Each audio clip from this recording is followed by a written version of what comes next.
Amahoro neza aho muherereye hose nizere ko mukomeye. Iyi ni El Bishasha, hanyuma nkuko nari nabibemereye uno munsi nza kubabwira ikintu cerekeye P-Network. P-Network ni iki? Nobitangura ndaza kuvyorosha cane, hanyuma ngerageze kubivuga mu majambo make avunaguye. Bibaye ngombwa nzogira ayandi masanamu mu nyuma yo gusigura ikintu kimwe kimwe ukwaco, mugabo uno munsi ngenda ku bintu bike bikenewe, ibisabwa niki, ingene ikora, hanyuma tuzobe duhejeje. Mugabo nibaza yuko hazoza ayandi masanamu avuga kuri P-Network kuko ntawivuga mu minota 12 ngo ayimare, ntivyokunda.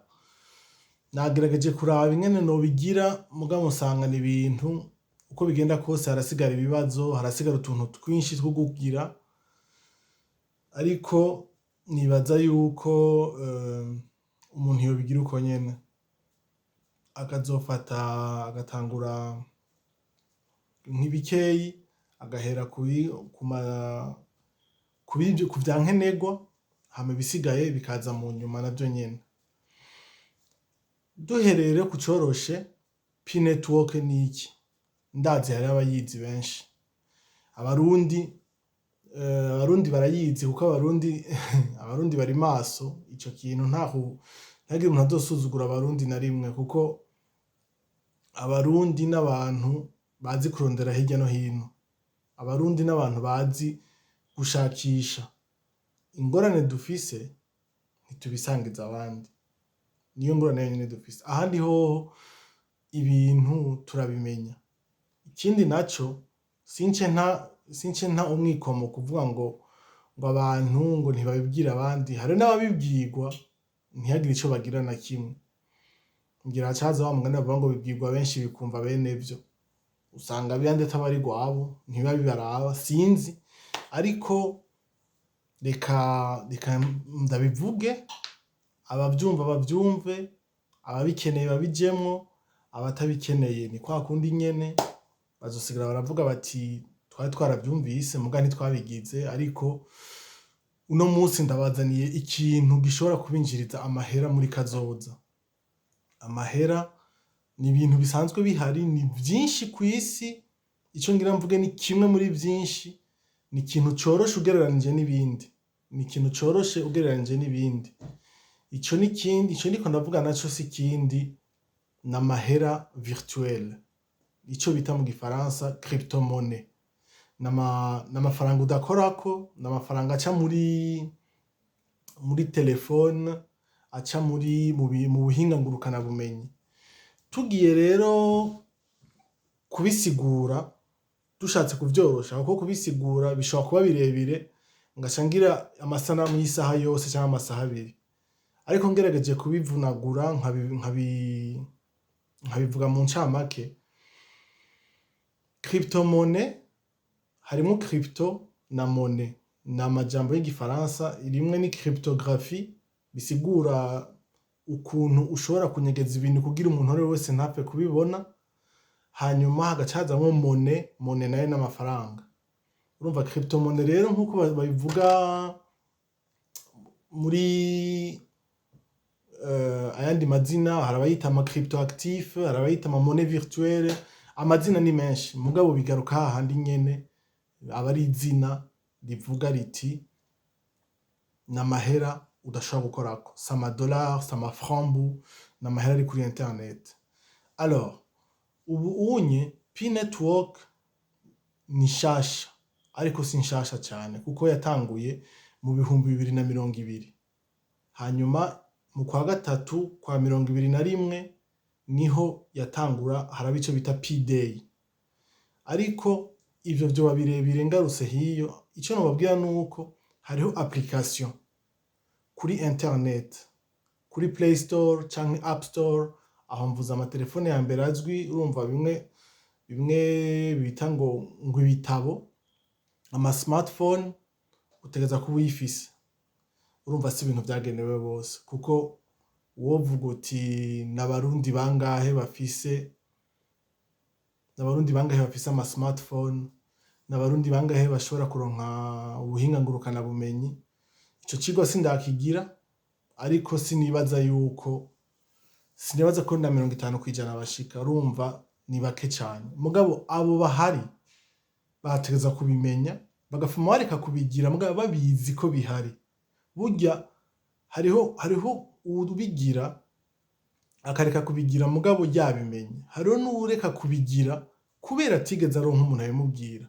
Bica bigaruka hahandi hejo nariko ndavuga nti gusangiza ni ukwitaho, sharing is caring. Urumva nta n'ikintu ndiko ndagira no muri uyu mwanya, ni ukuvuga yuko je ninjiye kera, mazeyo imyaka 3 ngeze kure na projet igeze kure, ariko ntiyararengerana na gatoyi. Urashobora kugurura ku telefone yawe no musi ukinjira kuri Play Store, hanyuma ukinstara iyo P-Network.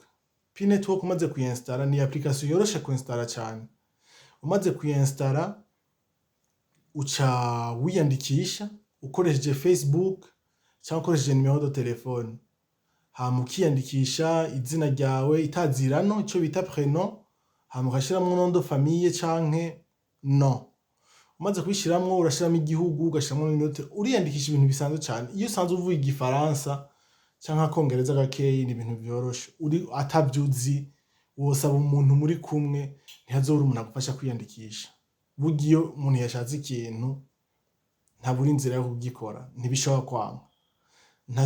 Uwuzobura umufasha aranyandikira nzomufasha. Ariko ico nobabwira nuko nta bintu bigoye birimwo. Umaze kuyinstallar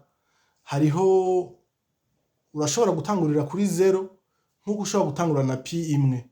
Umva amahera rero atangwa na P-Network yitwa P-Coin.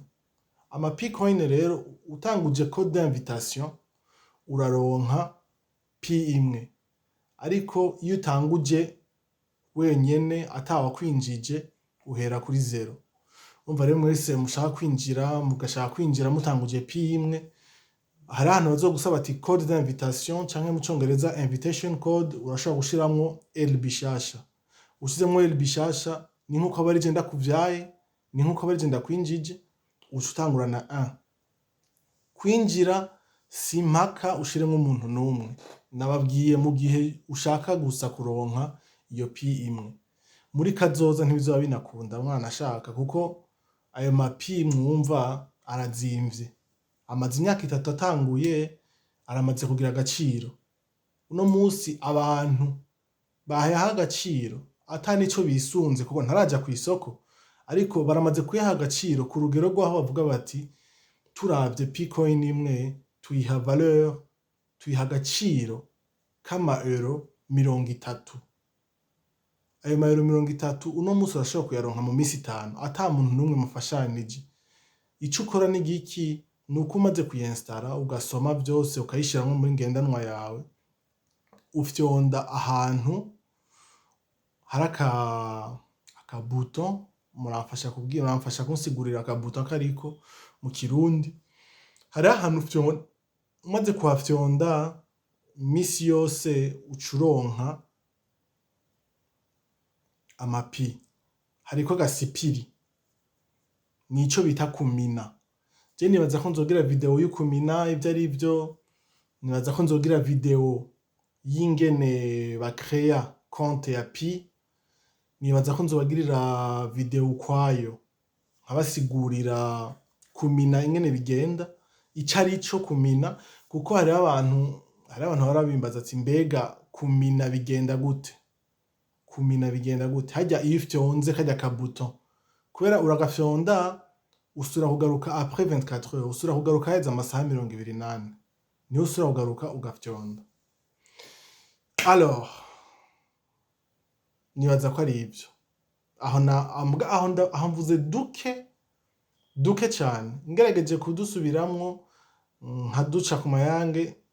Hariho application, hariho programme ushobora kuinstalla muri telefone, yaba Android yaba Mac plutôt yaba iPhone kuko nizo ziri kuri marché cyane, nizo nanzi bafise iyo programme ukayinstallamwo ukiyandikisha ugakoresha Facebook canke ugakoresha